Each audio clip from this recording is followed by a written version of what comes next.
Hi everyone. So welcome back to VRC Smart Edu channel.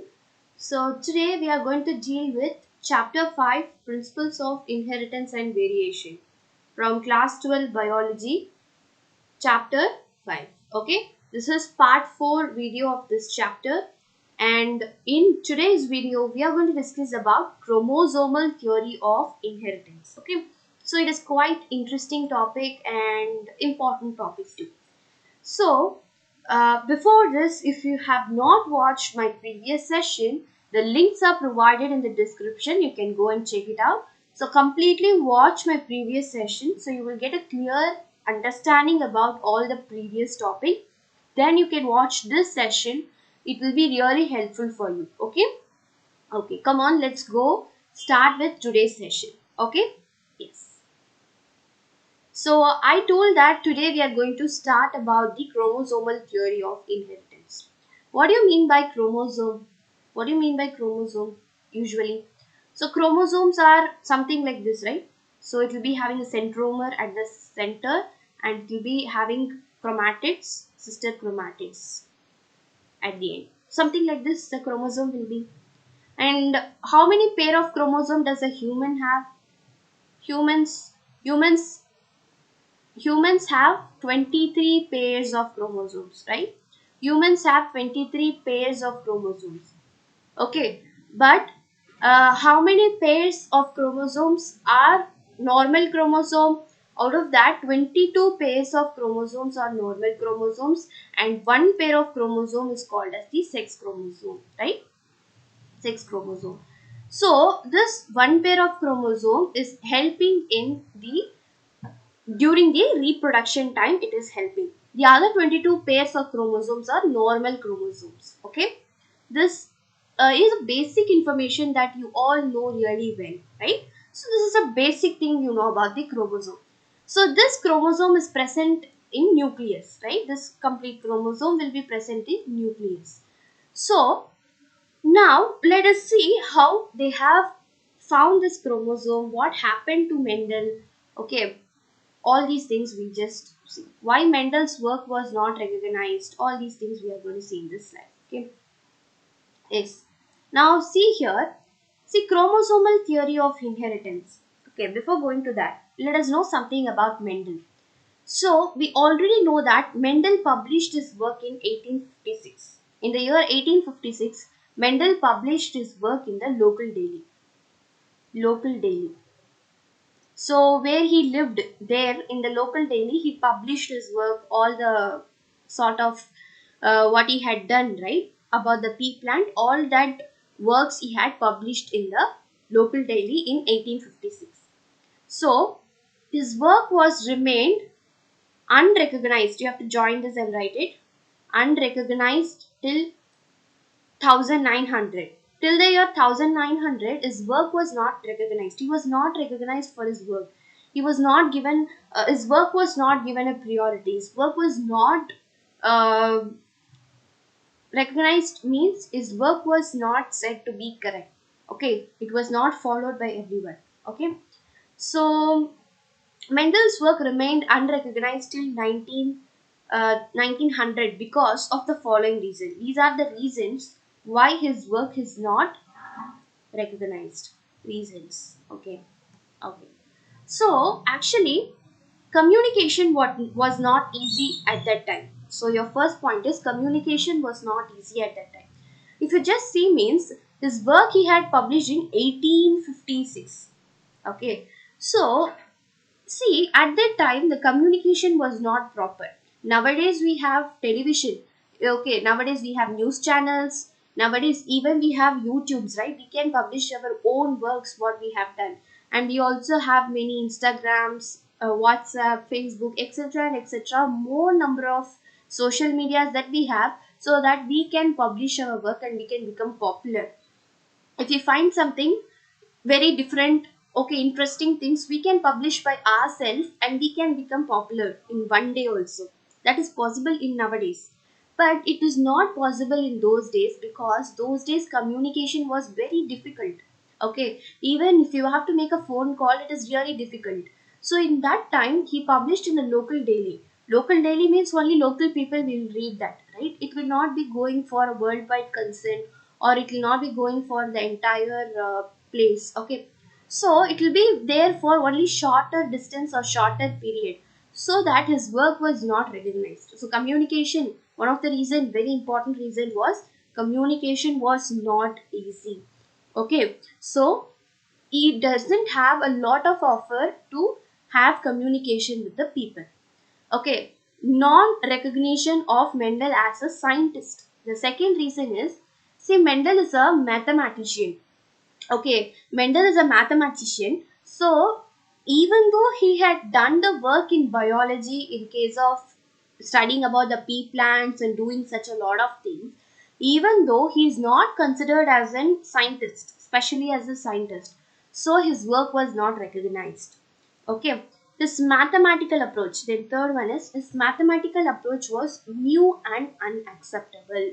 So most of the scientists in those days, that is even especially biologists, most of the biologists in those days, so most of the scientists in those days will not use mathematics for their definitions, right? So biologists, most oftenly in biology, if you just see, mathematics will not be there, right? So in those days, most of the biologists will not use mathematics for their new discoveries. For that, they will not use mathematics. So his mathematical approach was new. It was new for those biologists, so they cannot accept it, right? So they can't accept it, unacceptable. Since he's a mathematician, he thought of mathematical approach towards biology. So you see, all the things are linked with each other. Bio is linked with physics, right? Bio is linked with physics, physics is linked with chemistry. Okay, all three are cycle, all three are linked with each other, even they are linked with maths. Okay, all these four are linked to each other, so you can prove anything with maths, right? You can prove a chemistry equation with mathematics, you can prove a physics equation with the mathematics. Okay, so there are a lot to deal with maths. Even a biology, you can easily prove it with maths. So, this mathematical approach was not acceptable by most of the scientists. Okay, right. Mendel could not prove the physical proof for the existence of factors. So, actually, Mendel did not know that something. So, Mendel did not know it is surely a genes that is present. In those days, they did not have the proper microscope, so he couldn't able to find what is that is passing from the parents to offspring, which results in the formation of similar characters from parents to offspring, right, to the next generation. But he thought that something is passing,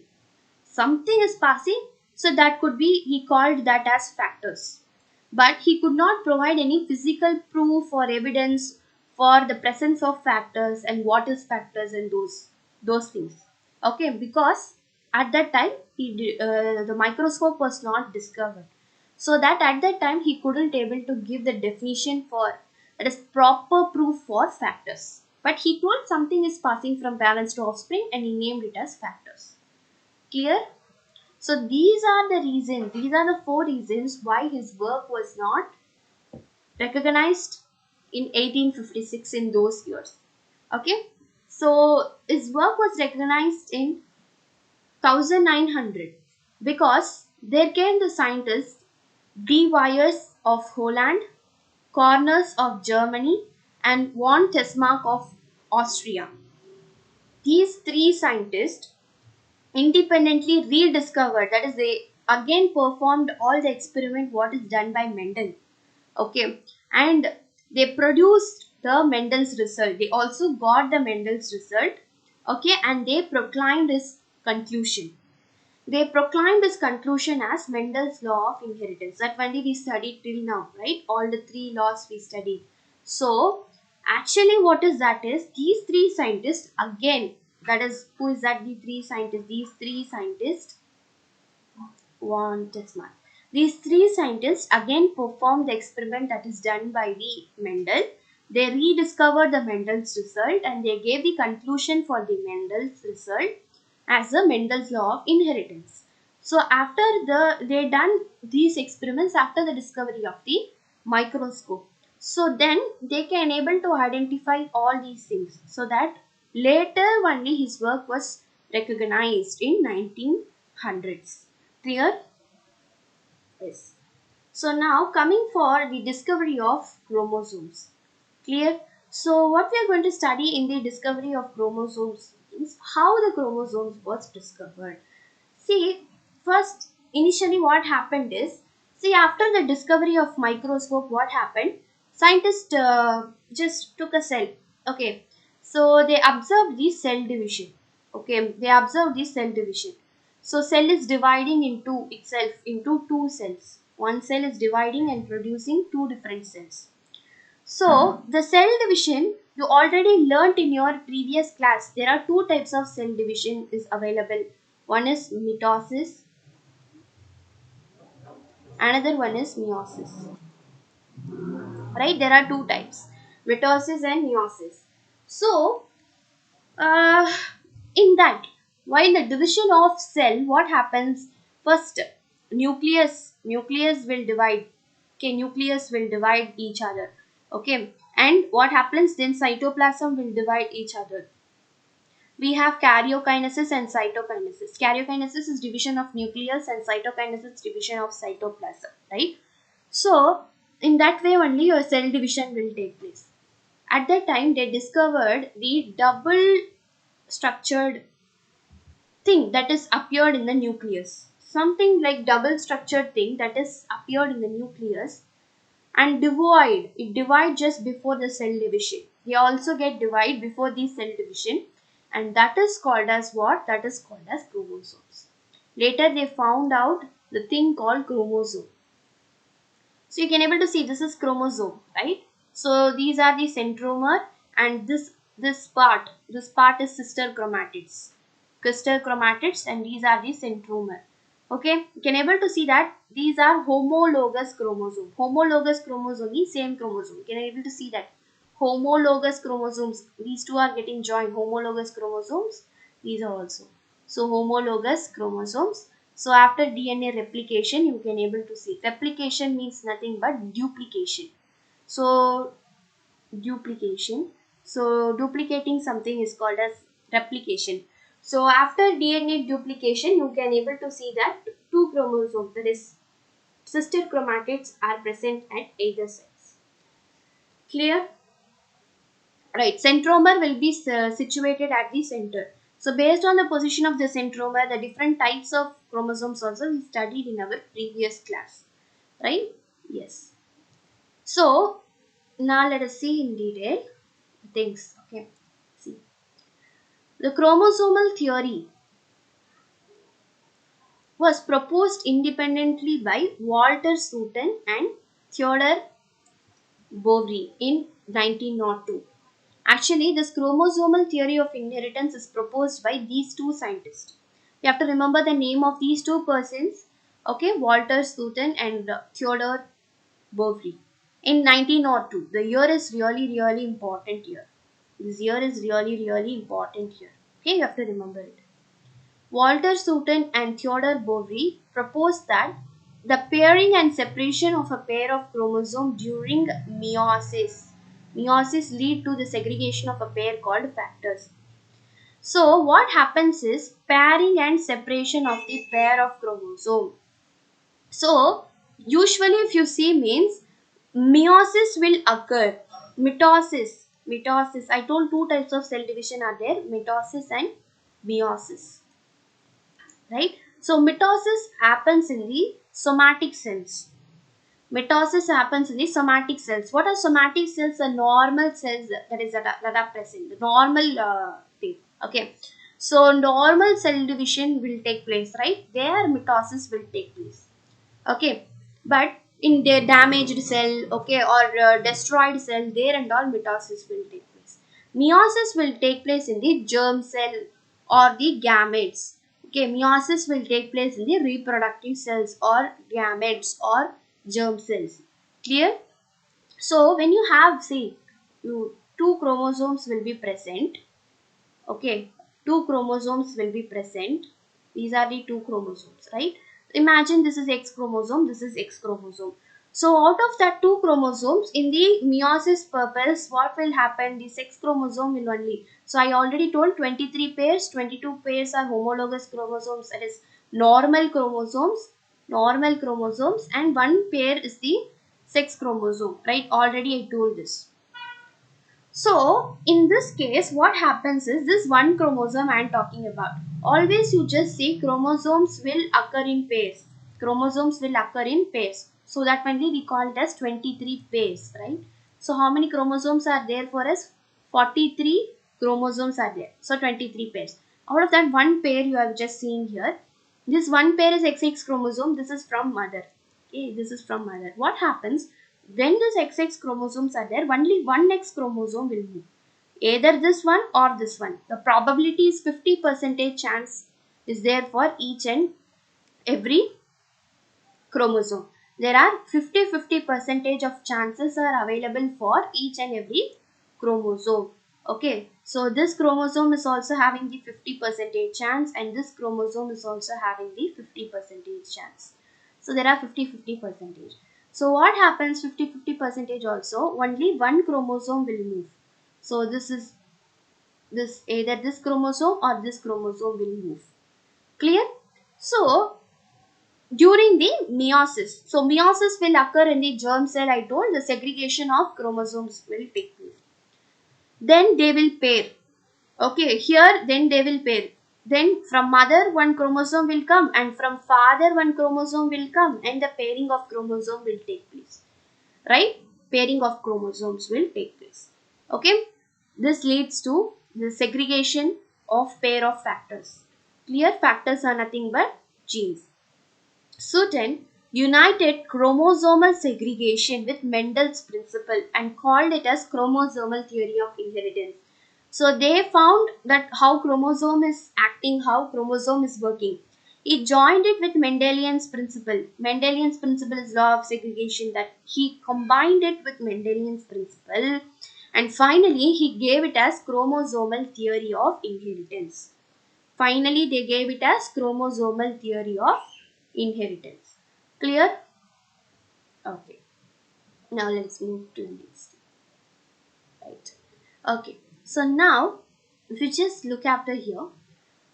First one, Mendelian's factors are, as well as chromosomes, are transformed from one generation to the another generation.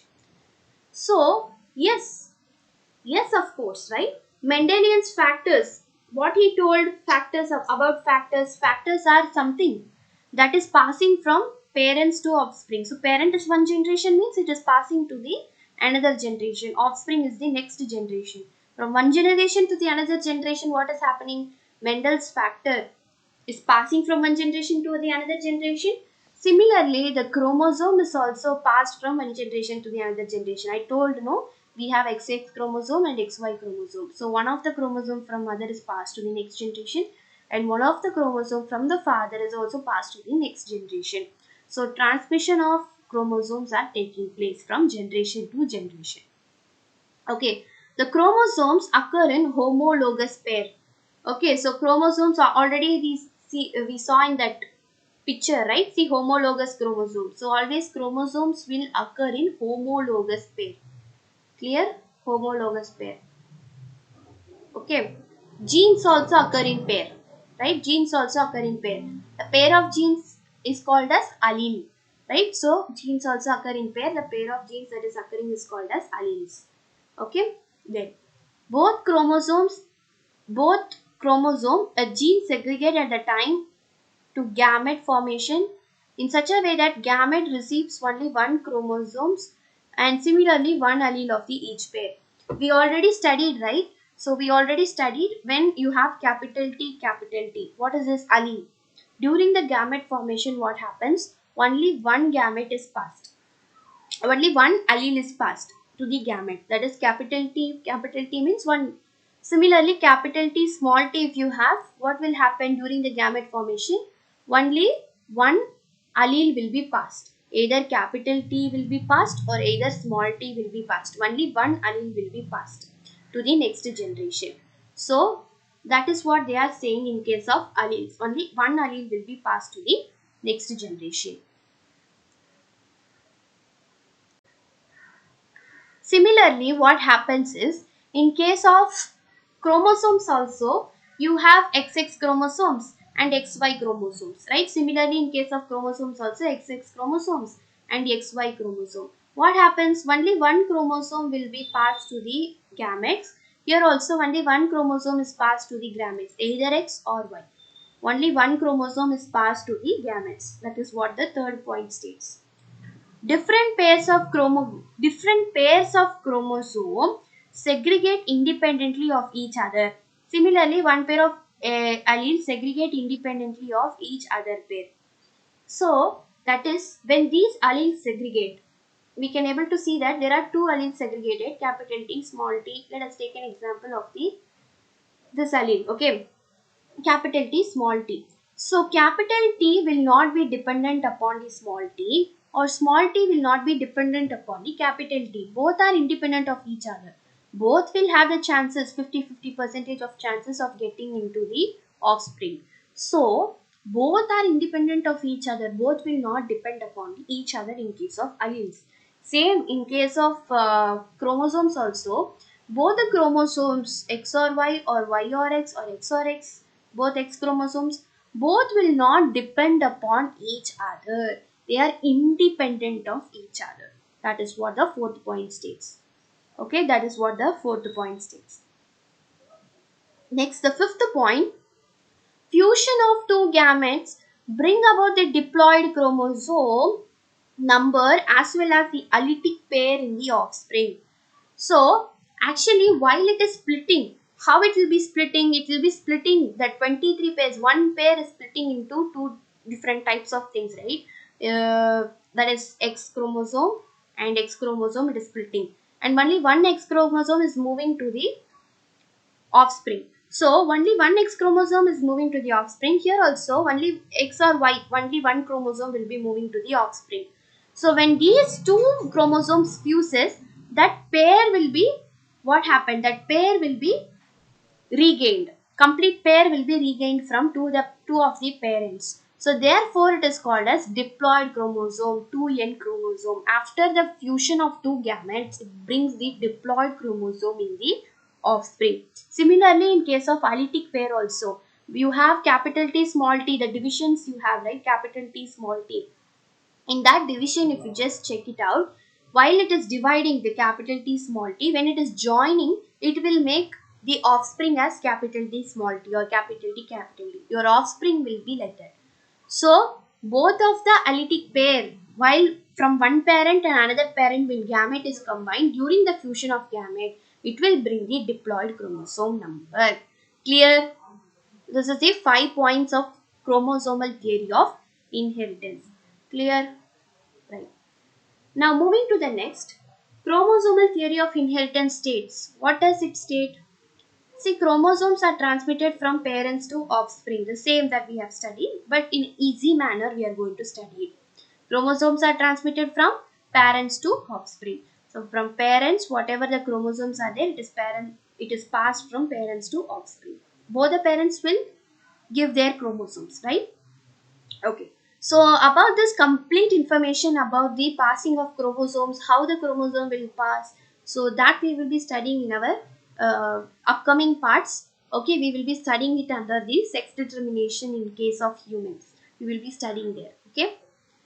Two identical chromosomes form a homologous pair. Already I showed the picture of the homologous chromosome. So two identical pair, identical in the sense what? Same, right? Two identical pair of chromosome form a homologous pair.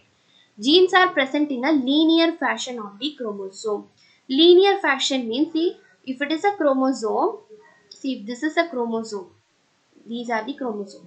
So this is a chromosome means the genes will be present like this. Linear means like this. Straight line, it is a linear. So linear means one dimension. So your genes will be present in a linear fashion on the chromosome. They segregate at the time of gamete formation. They represent the genes. Genes or chromosomes segregate at the time of gamete formation. So chromosomes, you already studied how they segregate in the previous slide I told. Independent pairs segregate independently of each other. That is nothing but simply you have capital T, only one T will be formed, right? So, but if you have capital T, small t, how they separate? Independently they separate of each other. No one is dependent upon each other. So that is what they are given. Independent pairs segregate independently of each other. Chromosomes are mutable. What do you mean by mutable? Mutable means they can change themselves. Okay, they can change their order. So mutation leads to what? Mutation leads to evolution. Mutation leads to evolution, right? So the chromosome have the ability of mutation. It can mutate itself. Okay, change itself. Sex chromosomes determine the sex of an individual. Yes, you have the sex chromosome. What is sex chromosome? XX is a sex chromosome in female, XY is a sex chromosome in male. So combining these two, how they combine, that determines the sex of an individual. Clear? That is, the individual is nothing but the offspring.